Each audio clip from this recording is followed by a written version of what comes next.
मानव तस्करी एक सामाजिक अपराध है। आज इस टॉपिक पर चर्चा करते हैं।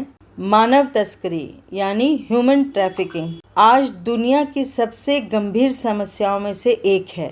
ये न केवल समाज के नैतिक मूल्यों को ठेस पहुंचाती है, बल्कि मानव अधिकारों का भी खुला उल्लंघन है। किसी व्यक्ति को झूठे प्रलोभन, बल, दबाव, धमकी, लालच या धोखे से बंधुआ मजदूरी, वेश्यावृत्ति या अवैध अंग व्यापार, बाल मजदूरी या अन्य शोषणकारी कार्यों में शामिल करना मानव तस्करी कहलाता है।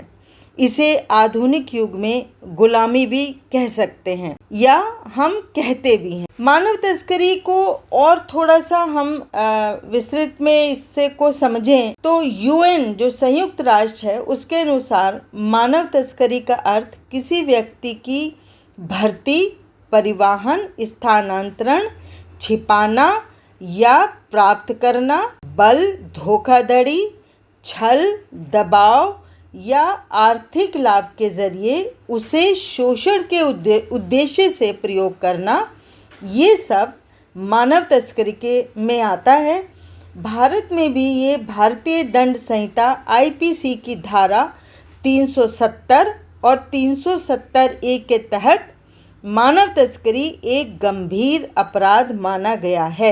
यहाँ ये भी समझते चलें कि मानव तस्करी के प्रकार कितने हैं। ये मानव तस्करी कई रूपों में होती है, जैसे कि यौन शोषण हेतु तस्करी, महिलाओं और बच्चों को जबरन वेश्यावृत्ति या अश्लील उद्योगों में धकेलना, बच्चों की तस्करी में बाल मजदूरी, भीख मांगना या भीख मंगवाना, घरेलू नौकर या अवैध गोद लेना या अवैध अंग व्यापार में किसी को डालना भी मानव तस्करी में आता है। और इसका एक दूसरा ये है कि अंग तस्करी, गरीब और असहाय लोगों को लालच या धमकी देकर उनके गुर्दे, लीवर आदि अंग निकालकर बेचना, ये भी मानव तस्करी है। बंधुआ मजदूरी, ग्रामीण और निर्धन वर्ग के लोगों को काम के नाम पर बहलाकर फुसलाकर शहरों में लाते हैं, कम पैसों में मजदूरी करवाते हैं, ये भी मानव तस्करी है। जबरन विवाह, लड़कियों की तस्करी करके उन्हें ऐसे क्षेत्र में बेचना जहां लड़कियों की कमी है। आधुनिक गुलामी, जैसे प्रवासी मजदूरों को विदेश ले जाकर पासपोर्ट जब्त कर लेना, उनसे जबरन काम करवाना, हम और आप रोज़मर्रा की ज़िंदगी में ये सब सुनते हैं, देखते हैं। मानव तस्करी के कारण क्या हैं? अब हम इस पे भी थोड़ा सा ध्यान दे लें कि मानव तस्करी के कारण क्या है। मानव तस्करी अचानक नहीं होती, बल्कि इसके पीछे कई सामाजिक, आर्थिक, सांस्कृतिक कारण होते हैं। एक कारण इसका गरीबी है। निर्धन परिवार पैसे के लालच में अपने बच्चों को बेच देते हैं या खुद मजदूरी के नाम पर जाल में फंस जाते हैं। बेरोजगारी इसकी बहुत सबसे बड़ी समस्या है। काम की तलाश में लोग दलालों के झांसे में आ जाते हैं। एक और इसकी शिक्षा की कमी के कारण लोग धोखे और प्रलोभन को पहचान नहीं पाते। ये जो लैंगिक भेदभाव है, ये भी मानव तस्करी का ही एक कारण है। बेटियों को बोझ समझने वाली मानसिकता लड़कियों की तस्करी को बढ़ावा देती है। अवैध मांग, वेश्यावृत्ति, बाल मजदूरी, सस्ते मजदूर और अंग व्यापार की काली मांग तस्करी को निरंतर बढ़ाती है। प्रभावी कानून की कमी अगर हम देखें तो यद्यपि कानून बने हुए हैं, परंतु कई जगह उसका सही पालन नहीं होता। सामाजिक असमानता की ओर ध्यान दें। जाति, वर्ग, लिंग आधारित भेदभाव भी असहाय वर्ग को असुरक्षित बनाता है। मानव तस्करी की स्थिति क्या है भारत में और विदेश दोनों में? विश्व की अगर हम बात करें, भारत और विश्व में, विश्व स्तर पर पहले देख लेते हैं कि अंतर्राष्ट्रीय श्रम संगठन ILO की रिपोर्ट के अनुसार लगभग 5 करोड़ आधुनिक गुलामी और मानव तस्करी के शिकार हैं। इनमें से करीब 1.2 करोड़ बच्चे हैं। भारत में देखते हैं स्थिति क्या बनी हुई है। भारत एशिया के उन देशों में है जहां मानव तस्करी की समस्या गंभीर है। अंतर्राष्ट्रीय अपराध रिकॉर्ड ब्यूरो NCRB के अनुसार हर साल हजारों मामले दर्ज होते हैं। पश्चिमी बंगाल, बिहार, झारखंड, उत्तर प्रदेश, आंध्र प्रदेश और असम मानव तस्करी से सबसे ज़्यादा प्रभावित राज्य हैं। सीमा पार तस्करी की बात करें, नेपाल और बांग्लादेश में बड़ी संख्या से महिलाएं और बच्चे भारत में तस्करी के जरिए लाए जाते हैं। ये हम सब अक्सर सुनते रहते हैं। मानव तस्करी के प्रभाव क्या पड़ते हैं? मानव तस्करी का प्रभाव व्यक्ति, समाज और राष्ट्र तीनों पर बहुत ही नेगेटिव रूप में पड़ता है, बहुत नकारात्मक रूप में पड़ता है।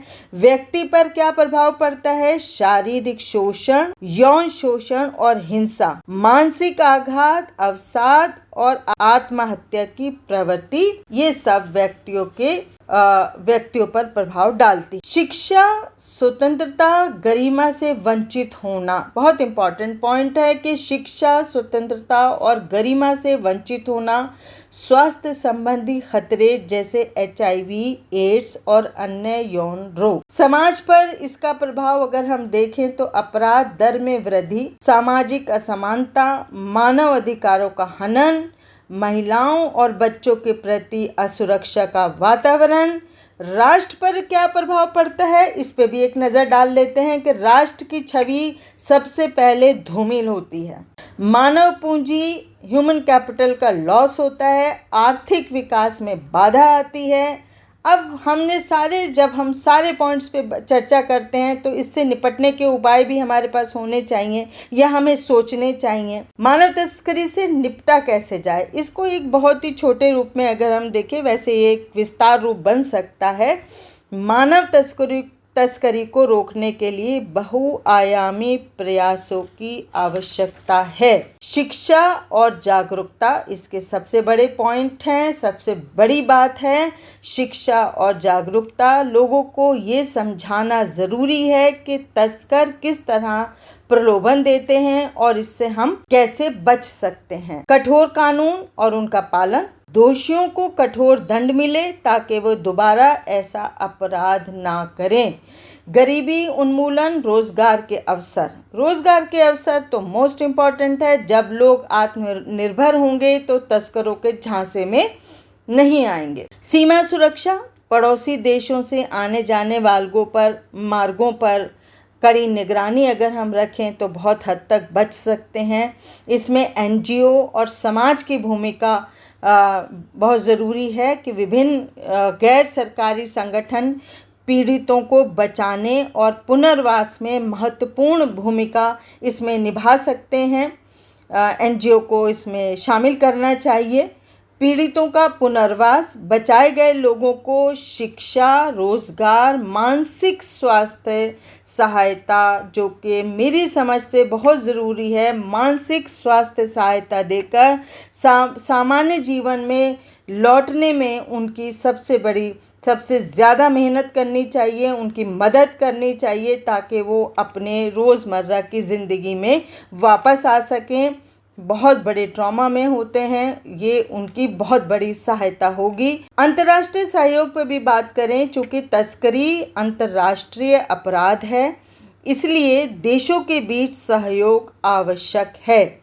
मानव तस्करी पर कानून, इस पे भी नज़र डालते हैं कि भारत में मानव तस्करी से जुड़े कई कानून हैं। भारतीय दंड संहिता की धारा 370 और 370A, बाल श्रम निषेध विनियमन अधिनियम, बंधुआ मजदूरी प्रणाली उन्मूलन अधिनियम, अनैतिक व्यापार निवारण अधिनियम, किशोर न्याय बालकों की देखभाल और संरक्षण अधिनियम, इसके अलावा और बहुत सारे कानून हैं।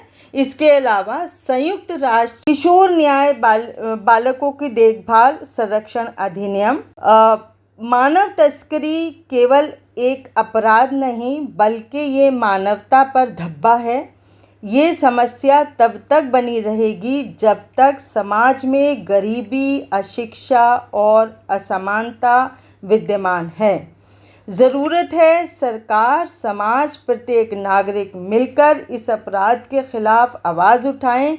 जब तक प्रत्येक व्यक्ति सुरक्षित और स्वतंत्र जीवन नहीं जी पाता, तब तक लोकतंत्र और मानवाधिकार अधूरे रहेंगे। इसलिए मानव तस्करी को समाप्त करना सिर्फ कानून का काम नहीं बल्कि ये हम सबकी जिम्मेदारी भी है। आपने अभी तक सुना होगा, अभी हालांकि हरियाणा का फेमस केस है मनीषा का। अभी उनका अंतिम संस्कार भी हो गया। सीएम सैनी साहब ने ये भी कहा कि सीबीआई की जांच होनी चाहिए। बातें बहुत सारी यूट्यूब पर भरी पड़ी हैं, लेकिन मुझे इस ओर भी ध्यान दिलाना है शासन और प्रशासन को कि कहीं ये केस मानव तस्करी की ओर इशारा तो नहीं कर रहा है। ये मेरी एक प्रार्थना है कि इस पर भी ध्यान दिया जाए। ये एक बड़ा सवाल है शासन और प्रशासन के लिए। धन्यवाद।